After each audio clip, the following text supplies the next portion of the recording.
नमस्कार। नवरात्र चल रहे हैं। हम सब भगवती माँ अम्बा की आराधना कर रहे हैं।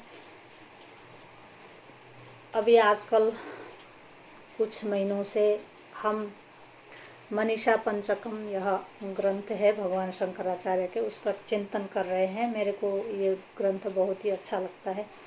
समदर्शी भाव के लिए बहुत ही शुद्ध सात्विक ग्रंथ, और आपके अंदर की जो ग्रंथियां हैं, जकड़न है, उसको जरा खोल देता है। इसीलिए बड़ा अच्छा लगता है ये ग्रंथ। क्योंकि एक स्त्री शरीर में पैदा होकर आए हैं धरती पे, तो बचपन से ही जरा घर से ही जब परवरिश ही होती है, तो मेरे समाज में तो ऐसा मैंने कभी नहीं देखा। बल्कि बेटियों के चरणों को प्रणाम करते हुए, बेटी तो पराया धन है, फिर वो चली जाएगी तो वहाँ भी उसने भोगना है, यहाँ ना भोगे, इस तरीके से बहुत ज़्यादा श्रद्धा, प्रेम, भक्ति सब कुछ देते हुए हमें बड़ा किया है। लेकिन जैसे ही हम समाज में आते हैं तो घरों में देखते हैं कि बेटे और बेटी के भोजन में अंतर है, उनके एजुकेशन में, स्कूलों में अंतर है, और वस्त्र पहनने में अंतर है, उनका बाहर निकलने में बेटी और बेटी के लिए, बेटा बेटी के लिए भेद करते हुए ये समझ आता है। जॉब करते हुए भी हर जगह ये दिखता है, यहाँ तक कि आश्रमों में भी और संन्यास जीवन में, कि जैसे ही आप आश्रम में रहते हैं, पति पत्नी 20-25 साल से साथ में साधना कर रहे हैं, फिर भी यह प्रश्न उठता है कि अब आपके पति को तो हम संन्यास दे देंगे, लेकिन आपको अगर कोई संपत्ति या कुछ आवश्यकता है तो आप बताइए, आपकी हम व्यवस्था कर सकते हैं, नहीं तो फिर आपको यहाँ से इस स्थान को छोड़ के जाना पड़ेगा, आपको अपने पति का त्याग करना पड़ेगा। ऐसे प्रश्न उठते हैं, अपने आसपास उठ रहे हैं, हमारे जीवन में भी उठे हैं, इसलिए कह रहे हैं।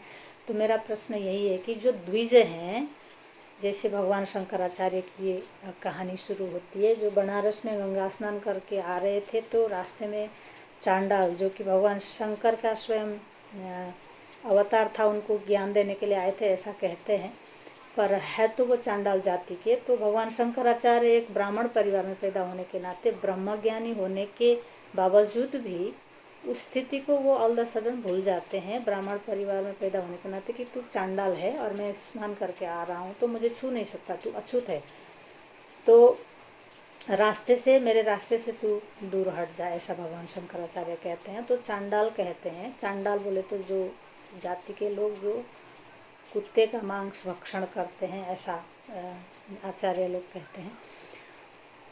तो ये चांडाल उनको उल्टा प्रश्न करते हैं कि ठीक है, अगर कोई संसार के जनरल लोग मुझसे प्रश्न करते होते तो मैं मान जाता, कोई बात नहीं, अभी तक तो ये संसार में अज्ञानता बस ये सब है, तो मैं उनसे प्रश्न नहीं करता। लेकिन आप द्विज हैं, द्विज बोले तो जिनका 2 बार जन्म होता है, एक माता पिता के शुक्र शनित से मिश्रित होकर जो हमारा जन्म संसार में होता है, यह शरीर का, और दूसरा जन्म होता है ज्ञान मार्ग में, जब आपकी दीक्षा होती है और आप ज्ञान प्राप्त करते हैं, आप ब्रह्मस्थ हो जाते हैं, तो फिर आप तो द्विज हैं। तो इतने बड़े महान ज्ञानी जिन्होंने आत्म साक्षात्कार की इतनी बड़ी बड़ी ग्रंथ लिखे हैं, आप स्वयं साक्षात्कार किए हुए महापुरुष हैं, आपके लिए ये प्रश्न कैसे उठा, कैसे निकला कि क्या, किस में भेद करना चाहते हैं आप? आपका शरीर और मेरा शरीर, जैसे आपका शरीर पैदा हुआ है, जिस रीति से आया है वो उसी रीति से मेरा भी आया है।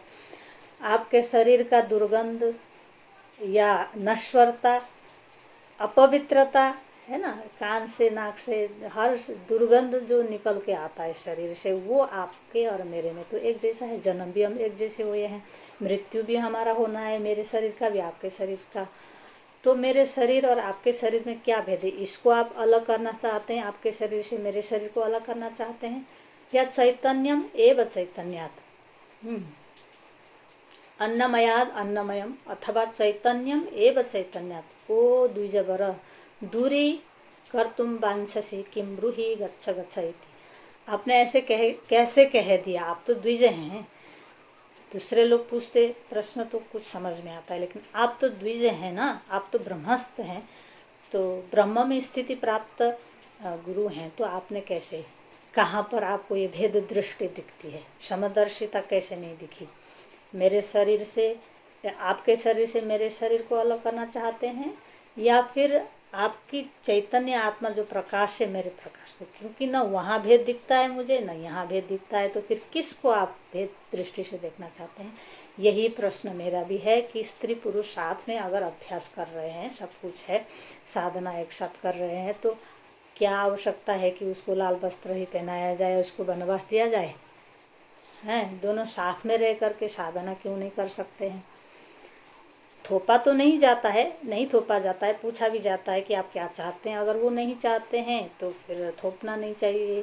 कहीं ना कहीं से ये विरोधाभास कहीं ना कहीं से, चाहे आप कहीं रहना चाहें, कहीं यात्रा करना चाहें, कहीं भी जाएं, वो जो एक सिक्योरिटी फील नहीं कर पाते हम लोग एज ए फीमेल बॉडी, ठीक है ना। एक स्त्री शरीर में एक असुरक्षा का जो भाव है, वो कहीं भी हम जाते हैं, कितना भी अपने आप को साध रहे हैं, कुछ भी कर रहे हैं, पर कहीं ना कहीं हमें सुरक्षा की आवश्यकता महसूस होती है, आज तक हो रहा है। इसलिए प्रश्न अभी भगवती दुर्गा पूजा के समय पे मैं प्रश्न उठा रही हूँ। उन द्विजों पर जो आश्रमों में रहे हैं, इतने सालों साल से अभ्यास कर रहे हैं, तपस्या कर रहे हैं। भगवान शंकराचार्य ने एक छोटा सा वो बात लिख दी है, छोटी सी बात, कि नारी नरकस्य द्वारा करके कहीं है, तो उस विषय को लेकर के जो जकड़न है दुनिया के दिमाग में, उन्होंने ऐसे भर लिया है कि नारी नरक का द्वार है। स्वयं तो पैदा आप उसी नरक के द्वार से ही पैदा हुए हैं, बड़े बड़े ऋषि मुनि सब लोग उसी द्वार से ही पैदा हुए हैं। उस पर ये भेद दृष्टि अब तक क्यों है? तो जकड़न है तो फटाफट उनके दिमाग से ये आ जाता है कि नारी नरक का द्वार। पर भगवान शंकराचार्य ने तो अपने यंग युवा सन्यासियों को बहुत बड़ा बृहद कार्य, इस भारत के उत्थान के लिए, हमारे समाज की संस्कृति की, आध्यात्म विद्या की उत्थान के लिए उन सन्यासियों को, ताकि वो गृहस्थ में जाएंगे तो वहाँ जरा प्रोसेसली आते आते समय लग जाता है, उसका कोई विरोध नहीं है, पर उस पर समय लग जाता है। तो वो समय पूरा बचाकर इस कार्य में लगाने के लिए, उन सन्यासियों को डराने के लिए, स्त्री तो भाई नरक का द्वार है, तुम न शादी करो, न तुम उनको देखो, तुम उनको दूर से ही घृणा करो, ये कहा। उस समय की मांग रही होगी तो कहा है, तो हर समय हम उसको ढोकर ही चलेंगे क्या? तो यह भेद क्यों है? एक भाई अपने बहन से भेद कई बार करते हुए दिखता है। घर पे जब पति गुजर जाता है तो पत्नी को विधवा वस्त्र पहना करके सालों साल रखना है, उसको ही वैधव्य व्रत रखना है। अगर पत्नी गुजर जाती हो तो पति को कोई नियम कानून नहीं है। ऐसा क्या है? ये 21वीं सदी में हम जी रहे हैं, तो यहाँ अभी तक भी ऐसे क्यों चल रहा है? हम एक स्त्री के चरणों में प्रणाम करने को तो तैयार हो जाते हैं, लेकिन उसको इक्वल अधिकार, समान अधिकार देने को तैयार क्यों नहीं है? तो कमजोरियां हम पे भी होंगी, जरा स्त्रियों के अंदर भावनात्मक कमजोरियां होती हैं, कभी कभी वो आवश्यकता से अधिक न्यौछावर हो जाते हैं, भावना उनको हरा देती हैं, थका देती हैं कई बारी। पर अगर हम द्विज हैं तो उनको भी साथ साथ गाइड करते हुए, उनका भी मार्गदर्शन करते हुए, उनका भी उद्धार करने का प्रयास करना चाहिए, ताकि हमारे संपूर्ण समाज में दोनों का एक साथ उत्थान हो और अच्छे सशक्त स्वस्थ समाज का निर्माण हो। ऐसी जो भेद दृष्टि है, घर में छोटे बच्चे की परवरिश होते हुए यहाँ घर से ही शुरुआत करें कि तू बेटा है तो ऐसा नियम है, बेटी है तो ऐसा नियम है, तुझे ऐसे वस्त्र पहनने, तुझे वैसे वस्त्र पहनने, तुझे घर से निकलना जा सकते हो, तुझे मनाही है। ऐसे जो है ये परवरिश में ही हमारे बचपन से ही प्रारंभ होना चाहिए। और बहुत सारे ऋषि, मतलब बहुत सारे गुरु लोग, आचार्य लोग भी आजकल इस विषय पर बहुत ज़्यादा ध्यान दे रहे हैं, कर रहे हैं। पर जैसे ही परिस्थिति सामने आ जाती है तो ज़रा दिखता है, हमने भी भोगा है, हम भी आश्रमों में रहे हैं, इसलिए ये प्रश्न उठाने का मन कर रहा था आज। किसी के प्रति कोई द्वेष हो ऐसा नहीं है, कमजोरियां हम पर भी हो सकती हैं, साथ में चले, हम साथ मिलकर एक दूसरे का उत्थान करें। ये नहीं कि इतनी बड़ी जो गैप रखें हम एक दूसरे के प्रति, है ना। कमज़ोर यही नहीं है, कमज़ोर आपके अंदर की भी कमजोरी हो सकती है ना। तो अपने अंदर की कमजोरी को छुपाने के लिए उसको हर समय लांछन लगाएं, उसी को दोषी ठहराएं, ये तो अच्छी बात नहीं है। जबकि कॉलेज, स्कूल, यूनिवर्सिटी में हम एक साथ कितने अच्छे से पुरुष स्त्रियाँ पढ़ते हैं, जैसे ही हम आते हैं कि आश्रम जीवन में, तो यहाँ और ज़्यादा है, तो द्विज हैं आप, तो फिर आपके अंदर ये ज़्यादा विरोधाभास क्यों है? ये प्रश्न था मेरा। जय माँ अम्बे, हम सबको सद्बुद्धि दे माँ, और सबका मार्ग प्रशस्त करे। हरि ओम तत्सत।